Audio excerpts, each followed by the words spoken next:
I'm Natasha Hemmerling, a partner at Clarke Hemmerling Lawyers, and today I'm going to discuss with you when and why do you need a will. So life is good. You're reasonably young, fit, healthy, and have a steady job. You're in a loving relationship and perhaps have a family already in progress. Believe it or not, now is actually the perfect time to think about what happens if you were to pass away. Not to be too morbid, but it's a practical and sensible thing to do because having a will in place now means you can get on with life secure in knowing that should you pass away, your wishes are clear and will be respected. So do you actually need a will? Unless you're a young, single person with no assets or dependents, you should definitely have a will.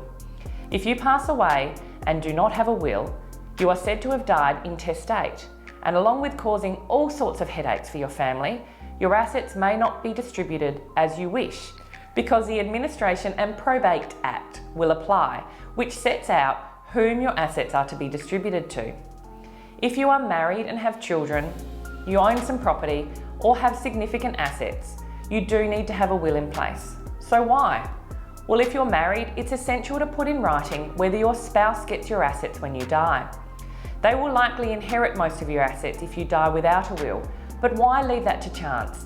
If you want someone other than your spouse to receive any of your assets, you'd also need to include this in your will.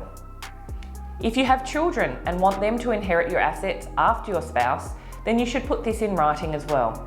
That way, there's no room for error or interpretation by the courts. Likewise, if you don't want one or all of your children to inherit, this also needs to be in writing.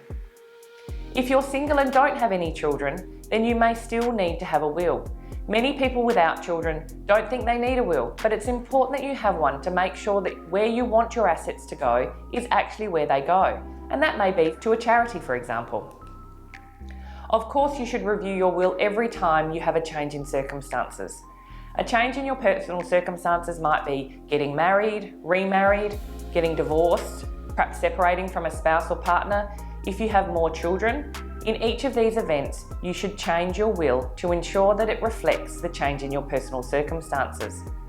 Regardless of whether you're married, single, have children or not, have significant assets in place or maybe only just a few, it's vitally important that you have a will so that the decision is being made by you as to who gets to make your assets and you don't leave it to the relevant legislation in the state. Talk to one of the professionals here at Clarke Hemmerling Lawyers today about preparing or perhaps updating your will. We'd be more than happy to help you.